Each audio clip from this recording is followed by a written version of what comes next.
So in the today's lecture we will see the relationship of the nerves in this cranial fossa. So here we can see this is the calvaria. We just cut the calvaria right part and we will see these three fossas, right? So we can see this is the anterior, this is the posterior, and these are the lateral side. Okay, so we can see in the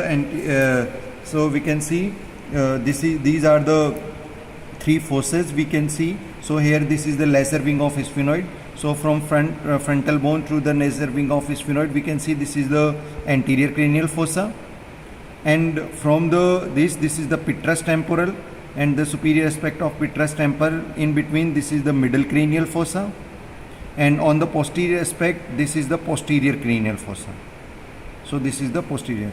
So in the anterior cranial fossa we can see this is the crista galli in the anterior part, and this is the crest, and after in between them this is the foramen caecum. So this is the foramen caecum, and here we can see these are the cribriform plate of ethmoid bone, right? So this is the part where the roof of the nose is emerging. So the first cranial nerve which is lying over there, so bulb of the olfactory nerve, that is they are lying over there, and their olfactory nerve, they are emerging through the cribriform plate of ethmoid into the roof of the nose. So after that, this is the first cranial nerve. After that we can see these are the optic canals. So in the optic canal we can see the second cranial nerve is emerging, that is the optic nerve. Now we see the very important structure right here just below to the lesser wing of sphenoid and the greater wing of sphenoid. In between the lesser wing and greater wing of sphenoid, this is the fissure, and this is called as the superior orbital fissure. So in the superior orbital fissure we can see the third cranial nerve, right? So the oculomotor nerve which supplies the extraocular muscles. We can see the fourth cranial nerve, that is the trochlear. We have the one division of the fifth cranial nerve, so that is the ophthalmic division, and this ophthalmic division, before entering into the superior orbital fissure at the ring, it will divide it into three parts. One is the nasociliary, frontal, and the lacrimal nerve, right? After that we can see just posterior to it, this is the foramen rotundum.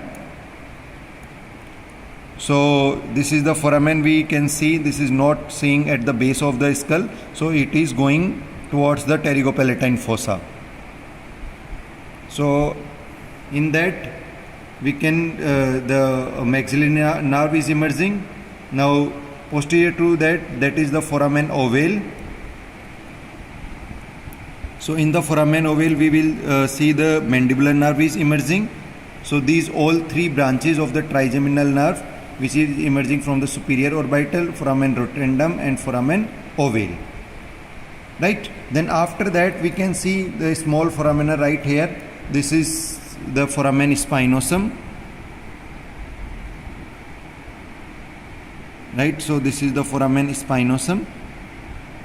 So here we can see the middle meningeal artery which is emerging through it, and we can see the impression of the middle meningeal artery, right? So we can see the impression of the middle meningeal artery which is divided into the anterior and posterior branches. Then we see this is the petrous temporal. So here is the petrous temporal, and in the petrous temporal we can see this is another foramen, and this is the internal acoustic meatus. Right? And in the internal acoustic meatus we can see the seventh cranial nerve, that is the facial nerve, and the eighth cranial nerve, vestibulocochlear nerve, which is emerging through it, right? And after that we can see this foramen.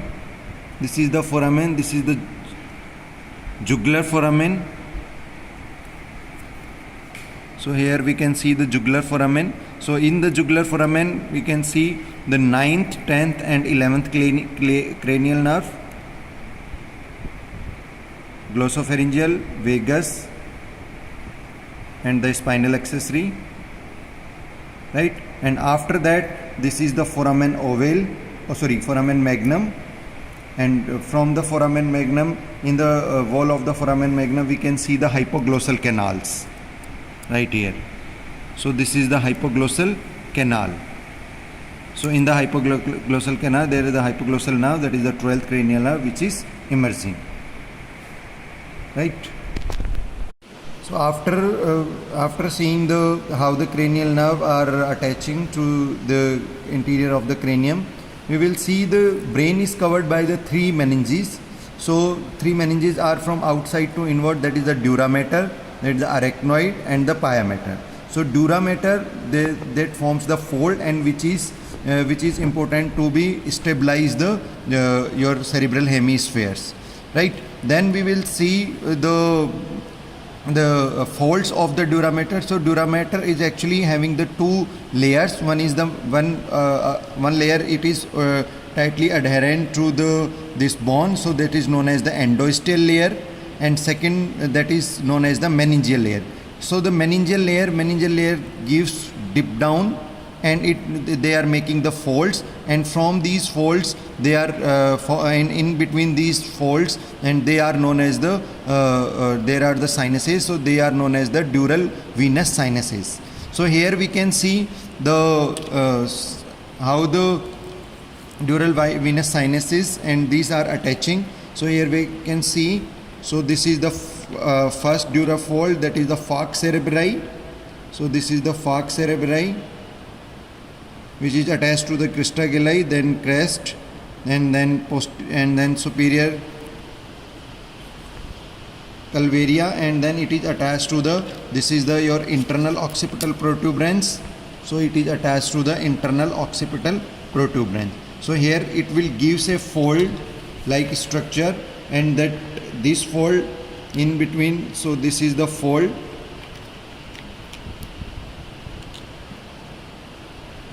of the dura. So these are sickle shaped fold, right? And in between so it is the superior sagittal sinus. It is between the endosteal layer and obviously meningeal layer, which is dipping down. So this is the superior sagittal sinus, which is rising from the foramen cecum, and then it will goes and it is widened on the posterior aspect. Then we have in the inferior edge of this meningeal layer, this is the inferior sagittal sinus.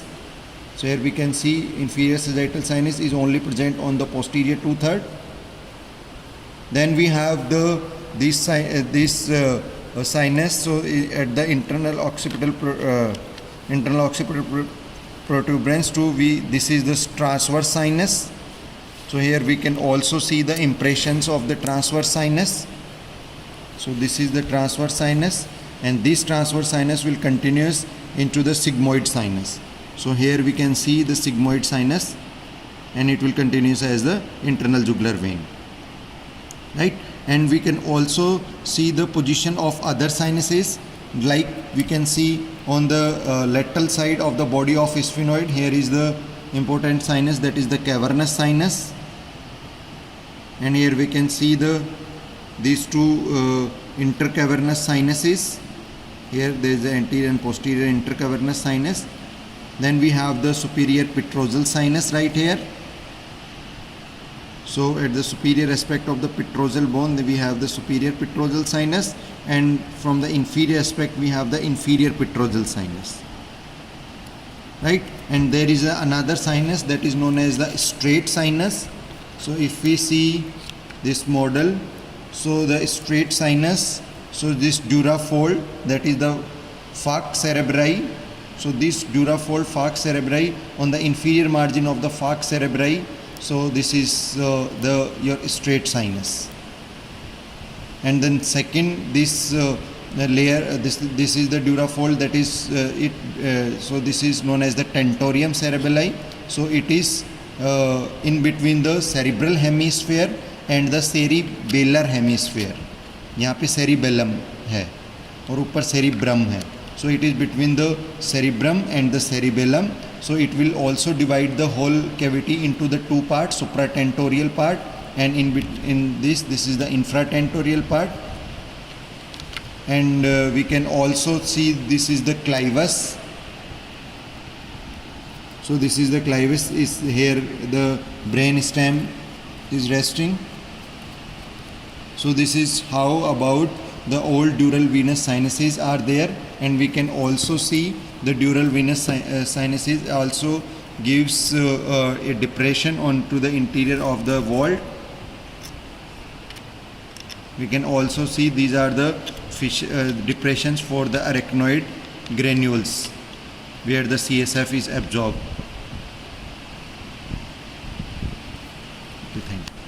So here we see the craniovertebral relations. So this is the calvaria. We just remove the scalp layers and we just remove the calvaria part. So this is the anterior part. You can see the nose. So this is the anterior aspect. You can see this is the posterior aspect, and these are the lateral aspect. So after that, after removing the calvaria, we can see this is the dura mater. So this is the folds of the dura mater. So this is the whole dura mater. So dura mater is also possessing in between. This is the superior sagittal sinus right here. So we can see this whole layer. So this is the layer, meningeal layer, because the endosteal layer which is adhering to the calvaria. After that, we can see how the part they are actually attaching, or how they are incorporate with the cranial fossas. So we can see this is the frontal lobe. So frontal lobe that is situated into the anterior cranial fossa.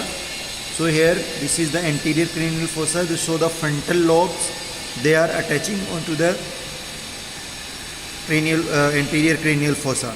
Then we can see on the interior of the skull. So these are the temporal lobes. So here we can see the temporal lobes. So temporal lobes, they are giving deep to the middle cranial fossa. So the temporal lobes, they are going deep to the middle cranial fossa.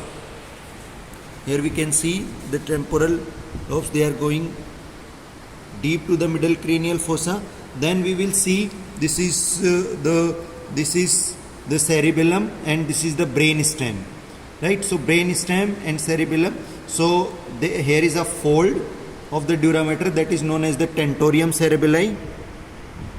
So we can also see here is the tentorium cerebelli. So this tentorium cerebelli, which gives rise to the which gives rise to the supratentorial compartment, and into the posterior cranial fossa, this is the infratentorial compartment, right? So in the infratentorial compartment, this portion, so this is the cerebellum. So cerebellum and this part of the brain stem, which is actually lies onto the clivus, and this cerebellum part which is onto the posterior cranial fossa, right? So after we can emerging how the nerves are emerging. So here we can see these are the olfactory nerves. So these are the olfactory nerves, these are the olfactory bulb, and this is the olfactory tract, and this olfactory nerves, they are emerging through the bulbs, and they are going deep to this cribriform plate of the ethmoid. After that, we can see on the posterior aspect, this is how so this is the optic canals, and how the optic nerve, so this is the optic chiasma, and how the optic nerve is going into the optic canal. After that, we also see these are this is the third cranial nerve. You can see this is the third cranial nerve, which is also going into the superior orbital fissure. Then we will have the fourth cranial nerve, which is into these folds of the this tentorium cerebelli. Then we have the fifth cranial nerve. So here we can easily appreciate this is the fifth cranial nerve. So this is the fifth cranial nerve. So here the trigeminal ganglion, and they are going deep to the dura, and they are traversing through the cavernous sinus. So the ophthalmic division, which goes into the superior orbital fissure. Then we have the maxillary division, which is going into the foramen rotundum, and then we have the mandibular division, which is going to the foramen ovale. So this is the cavernous sinus, and in the cavernous sinus we can also appreciate one important structure right here. So this is the internal carotid artery. We also see this is the internal carotid artery. So this is the internal carotid artery, how it is emerging. Then we can see this is the pituitary fossa. In between this is the pituitary gland is lies. So this is the stalk of the pituitary gland, right? And in the your posterior cranial fossa, so these are the internal acoustic meatus. So here we can see the internal acoustic meatus where the 7th and 8th cranial nerves are lies. Then we can see this is the 6th cranial nerve actually, which is going deep to the tentorium cerebelli, and then it will transverse along, and then it will goes into the superior orbital fissure. And after that we can see 7th and 8th into the internal acoustic meatus. Then we will see this is the your 9th, 10th and 11th cranial nerve into the jugular fossa. So 9th, 10th and 11th cranial nerve. We can also see the 9th, 10th and 11th cranial nerve on other side. So this is also, we can see the spinal part of the accessory nerve right here. So which is transversing through the foramen magnum, and then it will goes into the jugular foramen, right? We can also see these are the two vertebral arteries, for they will joins and forms the basilar artery right here, and the 12th cranial nerve which is emerging through this is the hypoglossal canals right here and on the either side right here. So these are the folds and how the cranial nerves are attaching to this portion. So we also see into the brain. So this is the anterior aspect, these are the lateral, and this is the occipital area. So here we can see the inferior surface of the base, right? So in the at the inferior surface of the base we can see these are the olfactory bulbs and these are the olfactory tracts. So these are the olfactory bulbs and the olfactory tract. So this is the first cranial nerve. Now we can see this is the second cranial nerve. This is the optic nerve, which is also forming the optic chiasma right here. So this is the optic chiasma. Then we can see the third cranial nerve, which is not actually seen on this specimen. We can also see the fourth cranial nerve, which is also not seeing into this specimen. Then very important, this is the portion of the brain stem. So this is the pons. So at the pons we can see this only cranial nerve that is emerging from the pons, the middle of the. So this is the fifth cranial nerve. So this is the trigeminal nerve. Here we can see the trigeminal nerve. Now after that we can see this is the the sulcus between the pons and the medulla, and this is the pontomedullary sulcus. So in the pontomedullary sulcus we can see this is the small cranial nerve just above to the, here we can see the pyramid. So just above to the pyramid you can see this sixth cranial nerve. So on the lateral aspect of this sulcus we can see this is the CP angle or the cerebellopontine angle. Here we can see the 7th and 8th cranial nerve which is emerging from here. Then we will see the 9th, 10th, 11th cranial nerve just posterior to the olive. So these are the olives, just posterior posterior to the olive we can see the 9th, 10th and 11th cranial nerve, and the sulcus between the pyramids and the olive we can see the 12th cranial nerve right here. And we also appreciate the major blood vessels. So these are the two vertebral arteries. It is forming the basilar artery, and then basilar artery will gives rise to the posterior cerebral artery, right? So, and these are the cerebellum, which is into the posterior cranial fossa, and this is the vermis of the cerebellum. So here we can see this middle portion. So this middle portion. So this middle portion is the vermis. So this is the vermis, and these are the cerebral tonsils. Thank you.